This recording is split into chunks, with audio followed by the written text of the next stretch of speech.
And thank you, President. Excellencies, good morning to distinguished delegates, guests, and colleagues. Let me start by wishing you and your loved ones good health. I'm very pleased that we are welcoming you to this first virtual annual session of the UN Women Executive Board. Although we miss our in-person meetings, we nevertheless are determined to forge ahead in this virtual platform. This situation has denied us many important events which were planned for the year 2020 in order to mark the 25 years of the Beijing Declaration. Notably, it denied us a very important CSW. We are hoping that we will be able to integrate many of the activities in the marking of generation equality, and later in the year when we mark Security Council Resolution 1325 on women, peace, and security. So all is not lost, and I trust our collective resilience will make sure that we save anything that we can save of the important activities of this year. And let me start also by thanking the President and the Bureau for their exceptional support for our mandate. We have felt your solid strength behind us, including on special occasions such as Finland's hosting of UN Women's first partner roundtable, and in the joint town hall of the executive boards on the 21st of April on system-wide COVID-19 response with our DSG and the WHO Director General. And I also recognize your important increased financial support, Finland, and Finland now is our top donor. I thank you for this important contribution. Since the executive board met for the first regular session in 2020, which was on 14th of February, COVID-19 has changed the world. We have responded rapidly to the demands with agile reprioritization, which was enabled by flexibility granted by our partnerships with governments, donors, and other stakeholders that we collaborate with. Our work to end inequality and discrimination has never been so important and central to the work of the UN, especially protection of the gains made by women and girls, which are under threat. Our messages and our goals resonate with all those who are now also fighting to end injustices, including racial injustice or homophobia. The process of self-examination within and beyond our own organization that has accompanied the recent events in the US and elsewhere has been a healthy and rightfully uncomfortable process that we intend to continue.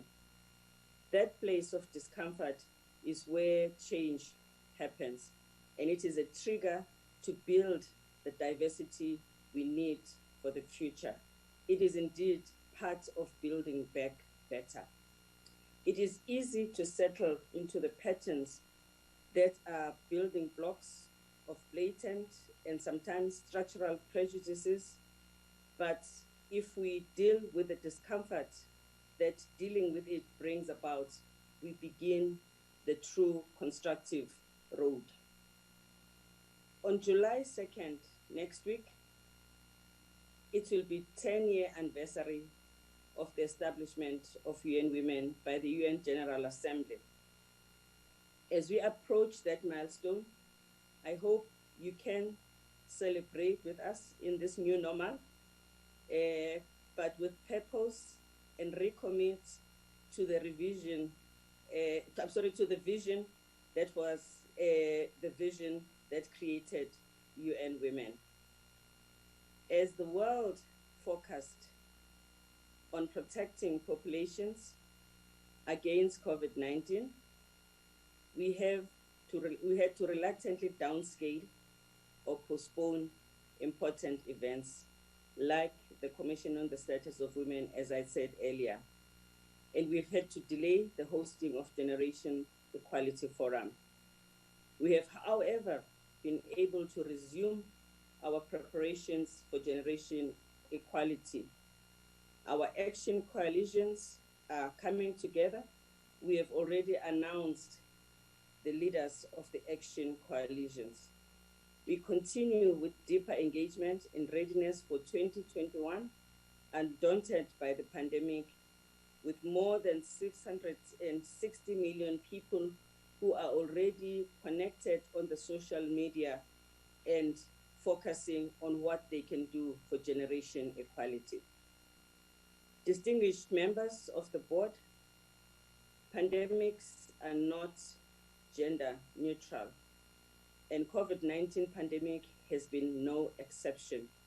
It has strained health system, widened socio-economic gaps, and shifted, in some cases, strategic funding priorities, all of which have disproportionately affected women and girls. In response, our efforts have been focused on violence against women, economic impact, women's leadership, gender data, and the burden of care and dangers of the digital divide.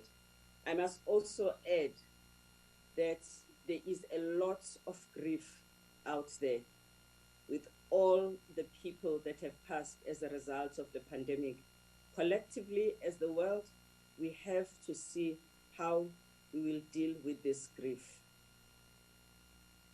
In our situation as UN Women, we have also focused on producing policy briefs on the issues that have framed the key areas of action, with recommendations that have provided valuable leadership and coalesced action within and outside the UN. We led the preparation of the Secretary General's policy brief on the impact of COVID-19 on women, with inputs from multiple agencies, and provided gender analytical insight to support the UN framework for the immediate socio-economic response to COVID-19. We were able to take swift action in part because you made this possible financially. I would like to thank all our partners who made early payments and increased contribution to regular resources this year. We have spent that money well, and I also appreciate your direct support to UN Women's Global Program on COVID-19, as well as UN COVID-19 Response and Recovery Multi-Partner Trust Fund. The UN Trust Fund is establishing a COVID-19 special window to bolster the core resources of current grantee organizations, as well as supports long-term interventions for women and girl survivors that are specific to the context of the pandemic. In partnership with the EU, EU and UN Spotlight Initiative and the UN Trust Fund, they have already allocated $9 million to immediate support to women's organizations in sub-Saharan Africa, with a primary focus on institutional response, risk mitigation, and recovery. We also seek to influence new partners, including international financial institutions, so that their lending to countries for recovery has greater focus on women and girls. We are co-organizing roundtables with the multilateral development banks to support this important dialogue. The pandemic has a major impact on violence against women and girls services provision. To understand this better, UN Women undertook a rapid assessment in 49 countries across 5 regions.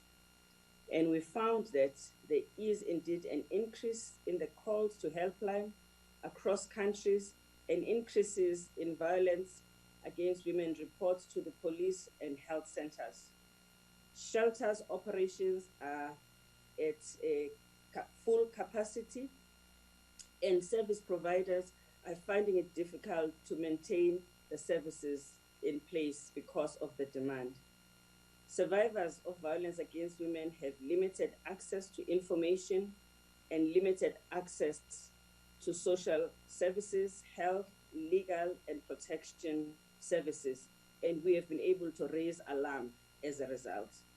In response, we have also focused our efforts on integrating violence against women activities within national policy responses, ensuring access to essential services, driving data collection on the extent and impact of COVID-19 on gender-based violence, and providing direct support to women and civil society organizations. We have called for these services to be declared essential services during and beyond the fight against COVID-19. For example, in countries such as Cameroon, Central African Republic, Cote d'Ivoire, Liberia, Mali, Niger, Nigeria, and Senegal, UN Women is strengthening access to essential and quality services for women survivors of violence during the pandemic.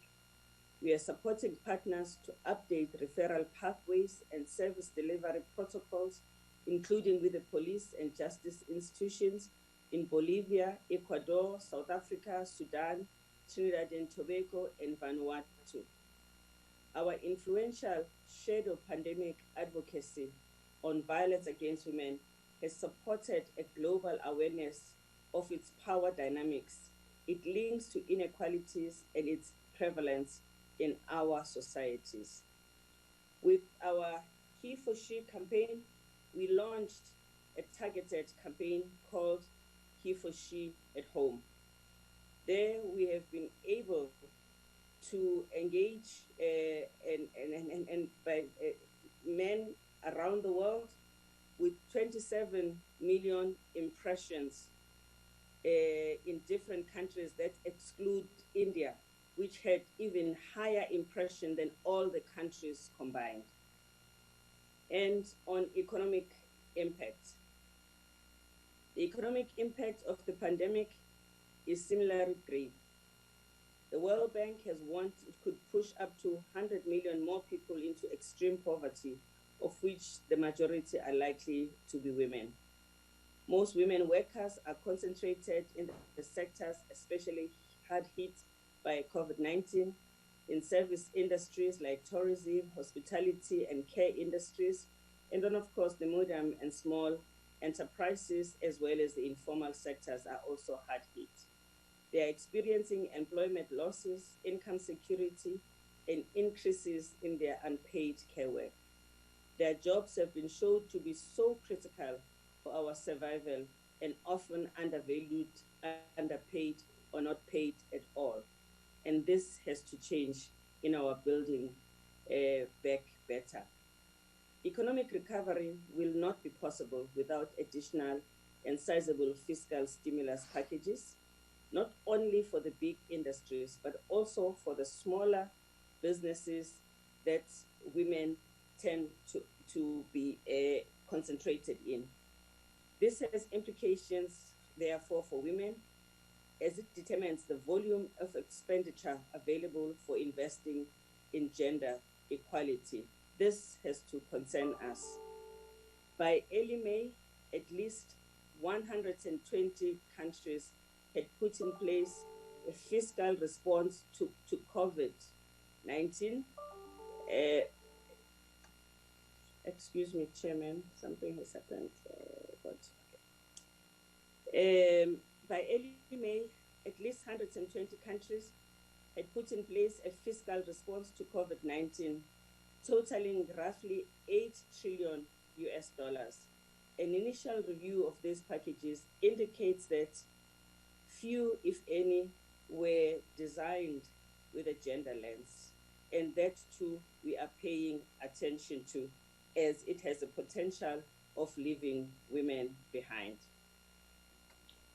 We have also been focusing on social protection, addressing food insecurity that affects women, as well as addressing the limited infrastructure that deny women critical services. In our response, we intend to respond to these gaps. We've also focused on leadership and participation of women. Women and women's organization must be included in the COVID-19 response. Planning to ensure planning and decision-making affects women positively. We have therefore invested in strengthening the women's organization, their bargaining power, as well as ensuring that the women who are in the front line responding to COVID are able to be given an opportunity to contribute effectively to how the crisis is being responded to. To address this, UN Women and the OECD convened the Women's Leaders Virtual Roundtable on COVID-19 and the future. In the regions, we also convened and joined forces with the Economic Commission for Latin America and the Caribbean, ECLAC, to also convene a high-level meeting of women ministers. In Africa, we also convened with the AU, bringing together women ministers to exchange experiences and lessons. That also included a focus on the global ceasefire called by the Secretary General, which was able to be tackled together with the AU's silencing of the guns campaign. We will continue and expand our direct support to women's organizations through UN Women Peace and Women Peace and Humanitarian Fund, the Spotlight Initiative, and the Trust Fund to End Violence Against Women, through adapting to new realities that constrain the many movements of women who have been active in the space. And then data. We have placed a premium on collecting data and data analysis and making sure that we can have data that is timely and able to influence our plans. This forms part of our pledge to support governments, the UN development system, and other stakeholders to understand and address the gendered impacts of the crisis. UN Women has partnered with WHO to produce and publish the most comprehensive sex disaggregated data available on health impact of COVID-19. The Women Count Data Hub has offered the first COVID-19 data by sex for 125 countries. We also are investing in rapid gender assessment surveys of the socio-economic impact of COVID-19 in 40 countries in collaboration with national partners and many UN agencies. UN Women is building a common UN system dashboard of gender indicators for the UN Multi-Party Trust Fund on COVID-19. We aim to create a central data hub on Women Count platform populated by data from all UN agencies. On UN reform, Excellencies, all of these activities I have highlighted show how much in fighting the pandemic we have been able to draw from the UN reforms and work collaboratively with other agencies. But further, we will make sure that we integrate our work in the decade of action to deliver from the SDGs in a manner that takes advantage of the new opportunities opened by the UN reforms. Our strategic UN system coordination mandate remains critical in fostering an integrated a whole of UN system response, with UN Women providing thought leadership, coordination support on gender analysis. We also have expanded and deepened partnership both within and beyond the UN, continue to enable the to achieve greater scale and impact to improve the lives of women and girls and address the humanitarian development nexus. With better arrangements for engagement with the humanitarian IAC, we could do even much more. Since the last update, as part of the work to bring a greater focus, quality, and create possibility to scale in our work, UN Women has successfully completed the pilot phase for quarterly portfolio review. This will enable us to plan further based on the lessons we have learned from this process. It is vital for UN Women to work even more closely with the UN system, as it has been underlined by you as member states at the recent joint meeting of the Executive Board. We have leveraged our system-wide mandates to lead and coordinate the UN's gender equality efforts. We now have 350 gender focal points engaged in pushing for gender parity and building an enabling environment across the UN system. I also want to thank the collaboration we have had with the International Gender Champions and congratulate them for their 5th anniversary. We are in the process of developing field-specific enabling environment guidelines to help increase representation of women in the field and accelerate efforts to reach parity. On the common chapter, distinguished members, we have taken notes of the joint statement delivered by Switzerland at the June 2020 session of UNDP, UNFPA Executive Boards on the future of our common chapter. UN Women has regularly been in discussion with other 3 common chapter agencies regarding the specifics of how we will be moving to work on the common chapter forward, and we will jointly agree on the way forward. Distinguished board members, I now would like to turn to the strategic plan 2018-2021. This year marks the midpoint in its implementation. I'm pleased to say that we are largely on track with a strategic plan that remains vital and relevant. Also outlined in my annual report, UN Women has achieved significant results in the last 2 years in the areas of legislative reform, humanitarian services for women and girls, gender-responsive disaster plans, and even though I must also add we can do more there if we had better arrangements in our relationship with the interagency committee. We've also focused on decent work for women, embedding change in social norms, attitudes, and behavior in national plans and curricula to address violence against women and to improve protocols for quality service for survivors of violence, as well as influencing the peace process in partnerships with civil society. We have achieved good performance for 72% of the strategic plan indicators. At the same time, we also know that some areas are underperforming. We will need to redouble our efforts to meet our 2021 targets and achieve replicable, scalable results to avoid the pitfalls of funding fragmentation. Let me now address UN Women's financial position. I am delighted to state that in 2019, UN Women achieved its largest ever total revenue of $527.4 million, with contribution from 106 governments. On behalf of the women and girls of the world, I want to thank you. The largest government contributors in 2019 were European Union Commission, Sweden, Norway, United Kingdom of Great Britain and Northern Ireland, Finland, Switzerland, Japan, Denmark, Canada, Australia, United States of America, Germany, the Netherlands, Italy, and the United Arab Emirates. A funding gap still exists, Other resources exceeded the integrated budget endorsed by the Executive Board by $117.4 million.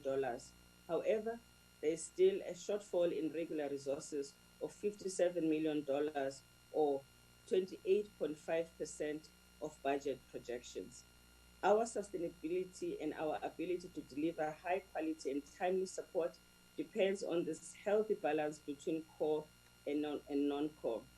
This change in balance from 55% in 2011 to 29% in 2019 is of serious concern. It marks for the first time in history that our regular resources fell below the funding compact threshold of 30%.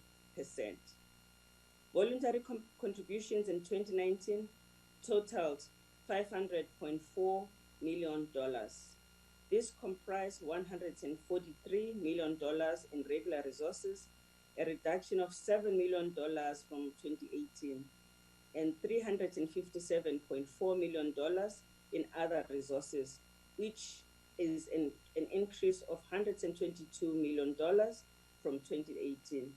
Now, core resources were considerably boosted by the UN Spotlight Initiative, with UN Women receiving $16 million.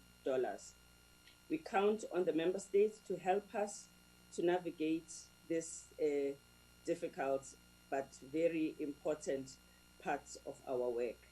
I'm pleased to state that also we continue to make progress in diversifying our funding, with special focus on private sector partnership, as well as strengthened partnership with other UN agencies.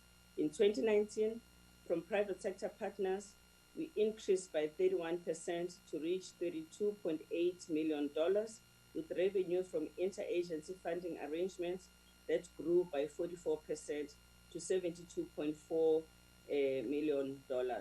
It's important that you know you can trust us with your resources, because we have consistently demonstrated solid fiduciary management. In 2019, UN Women achieved 9 unqualified audits since inception. We are proud of that achievement, and we thank the team that works very hard to ensure we achieve these results.